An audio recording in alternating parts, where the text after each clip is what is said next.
Esse vídeo é mais um oferecimento da loja Na Contramão, o lugar certo para quem é desbravador estiloso. Internauta de lenço amarelo, beleza? Estamos hoje aqui com o pastor Gideão, da igreja de Vila das Belezas aqui de São Paulo. A especialidade de hoje vai ser pioneiros adventistas. Então, pastor, tá contigo. E aí? Beleza, pessoal? Essa é uma baita especialidade. Estou muito feliz por poder contribuir com o seu crescimento e para que você consiga essa especialidade e colocar na sua faixa. Vamos lá. O movimento Millerita foi um dos maiores movimentos religiosos que anunciou a volta de Jesus do século XIX. Guilherme Miller nasceu no ano de 1782. Ele tinha parentes que eram evangélicos da Igreja Batista. A princípio ele não sentia muito interesse nessas questões religiosas, tornou-se um deísta, mas ele tinha uma grande participação na política da época. Ele sempre foi um grande estudioso e um dia ele resolveu ler a Bíblia e ele queria entender toda a Bíblia. Ele tinha a seguinte filosofia, de que cada versículo pode ser entendido pelo ser humano e é uma mensagem que Deus está passando para você. E fazendo essa leitura da Bíblia, texto por texto, um dia ele chegou em Daniel capítulo 8, versículo 14, que dizia que até 2000, 3 das tardes e manhãs, e o santuário seria purificado. E ele ficou perguntando, o que isso representa, o que isso quer dizer? Utilizando assim algumas enciclopédias da época, tentando estudar tal, ele entendeu de que aquilo se referia à volta de Jesus, uma vez que o santuário era tido como sendo a terra, a purificação do santuário seria a purificação da terra, então seria a volta de Jesus. Ele começou a estudar, começou a fazer alguns cálculos proféticos, imaginou, puxa, se eu souber o ponto de partida, eu vou conseguir saber o ano em que Jesus voltará. Então ele começa a estudar, descobriu o ano de partida e percebeu de que o ano do retorno de Jesus seria o ano de 1844. Então ele começou ali a pesquisar, pensar, mas a princípio ele não quis anunciar para ninguém. Ele disse, puxa, é muita pretensão minha tentar falar para alguém quando Jesus vai voltar. Até que no ano de 1831 ele percebeu de que Deus estava lhe dando alguns sinais e que Deus queria que ele pregasse essa mensagem. Só para você ter uma ideia, ele fez um pacto com Deus. Ele disse assim, Senhor, se o Senhor quiser que eu pregue, que o Senhor vai voltar em 1844, que alguém me convite para pregar. Por coincidência, o irmão dele era pastor da Igreja Batista. E o irmão dele ficou doente e não conseguia ir pregar. E aí um belo dia chega o irmãozinho, o sobrinho dele na casa dele, batendo e falou, tio, o meu pai está doente e pediu para o senhor pregar. Mas olha que coisa estranha. Ele não ia à igreja, ele não era um indivíduo cristão, ninguém sabia que ele estava estudando a Bíblia. E como você vai convidar alguém que era deísta para pregar na sua igreja? Só era Deus trabalhando. Ele então entendeu de que era Deus dando esta mensagem, foi lá, pregou sobre o que ele estava estudando, as pessoas aceitaram. E ele falou da volta de Jesus e começou a pregar com mais veemência e em pouco tempo. Aquele movimento chegou a ter 200 mil pessoas anunciando que Jesus iria voltar em 1844. O grande problema, gente, é que chegou o ano de 1844. A data escolhida tinha sido 22 de outubro, porque eles estavam calculando de acordo com o dia da expiação, que era o 10º dia do 7º mês daquele ano. E Jesus não voltou. O movimento Millerita estava tão empolgado, dizendo que Jesus iria voltar, eles haviam vendido as suas casas, estavam bem animados, mas a decepção foi geral. O movimento se dividiu em alguns grupos. Um grupo continuou marcando datas para a volta de Jesus, um outro grupo desistiu da fé cristã e um outro grupo ficou estudando a Bíblia para descobrir o erro. Deste grupo que ficou estudando a Bíblia para descobrir onde eles haviam errado, é deste grupo que surge a Igreja Adventista. Ellen White, né? Você quer saber quem foi Ellen White? Ellen White, ela teve uma origem metodista. Ela sempre foi uma pessoa muito religiosa, tinha uma irmã gêmea. Quando ela tinha 10 anos de idade, ela recebeu uma pedrada enquanto estava indo para a escola. E aí isso a impossibilitou de estudar. E o tempo foi passando, ela sempre muito magrinha, muito doente, mas muito religiosa. Ela ouviu Guilherme Miller pregar que Jesus iria voltar em 1844 e ela se uniu a este movimento. Evidentemente, como você sabe, Jesus não voltou e ela ficou decepcionada.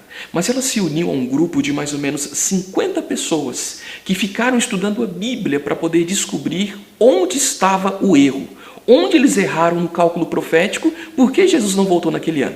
E olha que interessante, de tanto estudar a Bíblia para descobrir onde estava o erro daquela profecia, eles descobriram muitas verdades que a Bíblia falava e que eles não obedeciam. como, por exemplo, o sábado, o estado do homem na morte, a volta de Jesus, o milênio, o céu, enfim, várias outras verdades. Ellen White era muito nova. Em 1844, ela tinha apenas 17 anos, uma mulher de oração, novinha, muito inteligente. No mês de dezembro, ela teve uma visão enquanto todos estavam reunidos numa sala de oração. Era um culto só de mulheres. Nessa primeira visão que Ellen White teve, é chamada de o caminho estreito, onde ela viu um caminho bem dificultoso, bem estreito, e as pessoas caminhavam por ele até chegar aos céus, e um caminho largo, onde as pessoas caminhavam em direção ao inferno. Depois que Ellen White teve essa primeira visão, ela começou a ter outras e outras visões.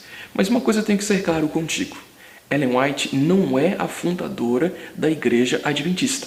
Mais pessoas participaram da fundação desta igreja.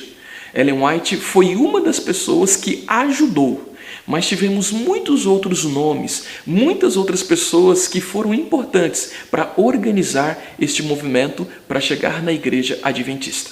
Ellen White, então, através das suas visões, ela pode escrever muitos livros, e esses livros nós temos até hoje. O papel dela é fundamental na interpretação das nossas profecias, no entendimento da Bíblia e na nossa vida religiosa. Mas eu preciso também deixar outro detalhe contigo.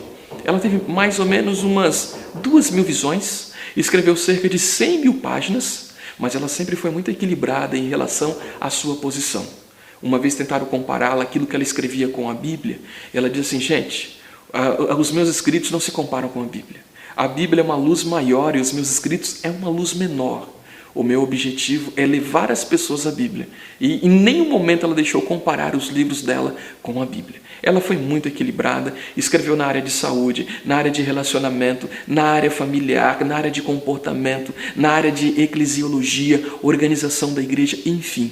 Os livros dela até hoje nos ajudam a entender um pouco mais a Bíblia e viver uma vida melhor. E é por isso, desbravador, que eu recomendo a você ler os livros dela. Vale a pena, eu leio e curto. A organização da Igreja Adventista ela é bem peculiar e muito interessante. Primeiro que o nosso processo, projeto e estilo chama-se organizacional. Por que se chama-se assim a estrutura da Igreja Adventista? Porque a Igreja Adventista ela não tem um dono. Ela teve pessoas que trabalharam em sua fundação, ela tem presidentes que são eleitos para ficarem na frente liderando por 4 ou 5 anos e sempre há uma troca. Quem faz esta eleição são os membros juntamente com os pastores. E é tão interessante que dentro dessa nossa estrutura existe o que nós chamamos de associação geral. A Associação Geral ela tem a sua sede nos Estados Unidos e esta Associação Geral ela vai representar 13 divisões ao redor do nosso planeta. Uma das divisões é a divisão sul-americana. A divisão sul-americana, por sua vez, ela vai ter assim algumas apresentações e distribuições. O que vai formar esta divisão é o que nós chamamos de união. São várias uniões que tem dentro do Brasil e uma das uniões que nós temos aqui na nossa região é a União Central Brasileira. A União Central Brasileira é responsável por coordenar as associações do Estado de São Paulo. Por sua vez, as associações são os responsáveis de coordenar as igrejas. Tentando então fazer para você é uma forma de pirâmide. Vamos tentar falar isso de maneira oposta? As igrejas formam as associações formam as uniões as divisões e as divisões a associação geral. E aí, entendeu? É fácil, né? Pessoal, neste requisito é pedido uma biografia de cada personagem. Eu quero recomendar para você um site onde você vai encontrar de maneira bem detalhada e bem interessante um resumo dessas biografias. Anote aí, www.centrowhite.org.br. Este é o melhor, maior e mais completo site da Igreja Adventista. Tanto a nossa história, a fundação, o movimento Millerita e outras coisas mais, você vai encontrar lá, inclusive as biografias. Mas eu quero deixar uma biografia contigo, meu. Um dos personagens aí pedido é a biografia de J.N. Andrews. Você sabe que hoje nós temos uma das maiores universidades adventistas em homenagem a este grande teólogo, que é a Universidade Andrews, que fica na América. Sabe quem foi Andrews? Andrews foi um dos caras mais inteligentes da Igreja Adventista. Esse cara memorizou todo o Novo Testamento. sabia falar diversas línguas, um cara muito culto, um cara fantástico. Ele que lendo a Bíblia descobriu que o sábado começa de um pôr do sol até outro pôr do sol, e tem mais. Ele foi o primeiro missionário que a Igreja Adventista enviou para a Europa, no ano de 1871. Ele trabalhou na Suíça, em outros países, um cara fantástico. Vale a pena estudar um pouco mais sobre ele. Primeiro missionário da nossa igreja, beleza? Pessoal, essa especialidade é muito legal, você tem que fazer um resumo, você tem que pesquisar um pouco mais, entregar para o seu conselheiro. Então eu gostaria que você não se contentasse só com o que eu vou falar, mas pesquise um pouco mais, beleza?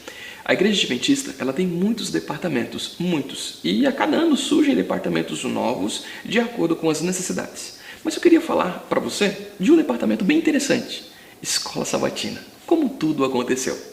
Um homem chamado Tiago White, casado com Ellen White no ano de 1852, ele estava viajando de uma cidade para outra, lembrando que a igreja ainda não tinha sido organizada como instituição. Enquanto ele viajava, ele ficou pensando, o que eu posso fazer para ajudar os jovens? E ele pensa, ele falou, cara, antes do culto poderia ter um momento de debate, de discussão de ideias bíblicas. E a primeira lição da Escola Sabatina que surgiu foi justamente para os jovens no ano de 1852. 9 anos depois, 1861, surgiu a lição para as crianças. A princípio a ideia era só alimentar as crianças e os jovens. Mas falaram, e os adultos? E os idosos? Vão ficar para trás? Claro que não pode. E aí eles começaram a preparar mais materiais. Em 1878 surgiu a lição para os adultos. E aí então eles pensaram, a Igreja Adventista tem que ter uma lição para cada grupo, para cada fase, para cada grupo de membros. E então foi se dividindo em hall, em jardim, em primários, juvenis, adolescentes, jovens, e aí vai. E a igreja foi se organizando, preparando conteúdos para que antes do culto eles tivessem um momento de debate, estudando as principais mensagens bíblicas. Aproveito para te fazer uma pergunta. E aí, você tem a lição da Escola Sabatina? Desbravador que é desbravador estuda a lição direta, hein, Momento quiz. Pergunta 1. Você sabe qual é o nome do pastor que desenhou o emblema dos desbravadores? Pergunta 2. Você conhece esse homem? Se você souber a resposta, é só deixar um comentário aqui no vídeo. Vamos continuar com a história da Igreja Adventista. Um detalhe que eu gostaria que você soubesse. O movimento milerita pregava que Jesus iria voltar em 1844. Deste movimento surge um pequeno grupo que vai dar origem à Igreja Adventista. A Igreja Adventista, como você conhece, estruturada, organizacional, o seu ano de fundação é 1863. Ok? 19 anos depois do movimento milerita. Aí a igreja então surgiu na América e ela começou agora a ser difundida para o mundo todo. E como é que ela chegou aqui no nosso Brasilzão? 1884. E a história é muito interessante. Olha só, um cara tinha brigado, o nome do cara era chamado-se Borchardt, ele tinha brigado e matou um cara. Olha que coisa estranha. E aí ele estava fugindo, pegou um barco em direção a algum lugar desse planeta, e quando ele pega o barco, ele encontra um missionário adventista que vinha da Argentina. Isso foi no porto de Itajaí, lá em Santa Catarina. Aí o missionário começou a conversar com ele, conversa vem, conversa vai e tal, perguntou se ele conhecia alguém que era cristão. Aí ele falou alguns nomes. Aí esse missionário pegou os nomes, anotou os endereços e começou a mandar literatura adventista para essas pessoas. E aí as pessoas começaram a ler, a princípio ficavam assim, meio preocupadas, tal, o que isso quer dizer, mas as mensagens eram tão interessantes, tão poderosas, que eles começaram a estudar, e dentro de algum tempo surgiu o primeiro adventista. O primeiro adventista no Brasil é considerado um homem chamado Guilherme Belz, lá em Santa Catarina. Ele foi o primeiro a ser batizado quando chegaram os missionários aqui. Quando os missionários chegaram, já encontraram um grupo de pessoas que conheciam as doutrinas adventistas e viviam como os adventistas. Aí estava fácil, né? Batizaram, organizaram a primeira igreja em Santa Catarina, uma igreja num lugar chamado Gaspar Alto. Uma igreja muito bonita, como você pode ver pela foto. Essa igreja tem até hoje ela é um museu de memória adventista, né? Aí de Santa Catarina, a igreja foi crescendo, veio para São Paulo e foi indo estado por estado. E hoje estamos aqui, cara, uma igreja enorme. E o Brasil hoje é um dos maiores países no mundo em número de adventistas. Pessoal, chegamos na última pergunta que tem a ver com as 28 crenças da Igreja Adventista. Primeiro detalhe, a Igreja Adventista ela não tem dogmas como tem a Igreja Católica. O que é um dogma? É uma ideia, um conceito que nunca poderá ser alterado ou mudado. A igreja adventista, ela tem ideias, crenças, que com o passar do tempo elas podem ser alteradas. Mudadas eu acho muito difícil, porque a gente tem muita base daquilo que crê, mas elas continuam sendo estudadas e podem ser acrescentadas outras crenças mais.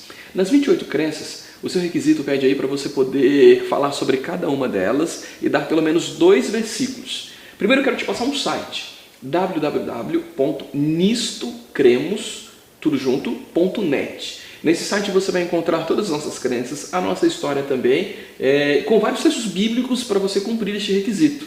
Mas te dando exemplo como é que o negócio se faz, eu vou te falar de uma crença fundamental nossa. O sábado, meu. Então, o sábado. 2 textos que você tem que memorizar sobre o sábado. Primeiro, ele foi dado na origem do mundo. Gênesis 2, versículos 1 ao 3. O ser humano tinha acabado de vir à existência, Adão e Eva, e Deus já criou o sábado. Porque o sábado seria o ponto central, o dia memorial da criação. Segundo texto que você tem que guardar, onde a Bíblia fala para guardar o sábado? Êxodo 20, versículo 8 ao 11. Lá Deus está dizendo para você lembrar-se desse dia, santificá-lo, guardá-lo, tanto você, os animais, quem está ao seu redor, enfim, é o dia que Deus escolheu para abençoar a sua vida. Beleza? E pessoal, concluindo a nossa apresentação, quero indicar para você um livro. Chama-se A Mão de Deus ao Leme. Esse livro aqui, ele apresenta toda a história da Igreja Adventista, ele é muito legal. Se você quiser ter mais curiosidade, se você quiser ter mais respostas, se você quiser cavar profundamente, vale a pena você pesquisar. Essa é a sua igreja, você tem que saber tudo, beleza? É isso aí, galera. Gostaram do vídeo? Então não perca o próximo também, que a gente vai abordar a especialidade. É surpresa, com certeza. É o seguinte, olha a camiseta que estou usando hoje. A gente falou bastante de profecia. Então, Ellen White aqui, viva a profecia. Se você quiser a sua, é só entrar no site www.lojanacontramão.com.br.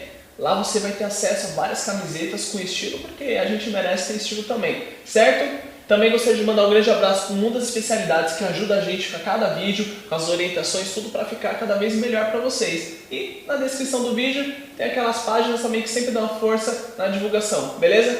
Nos vemos na próxima, galera. Valeu!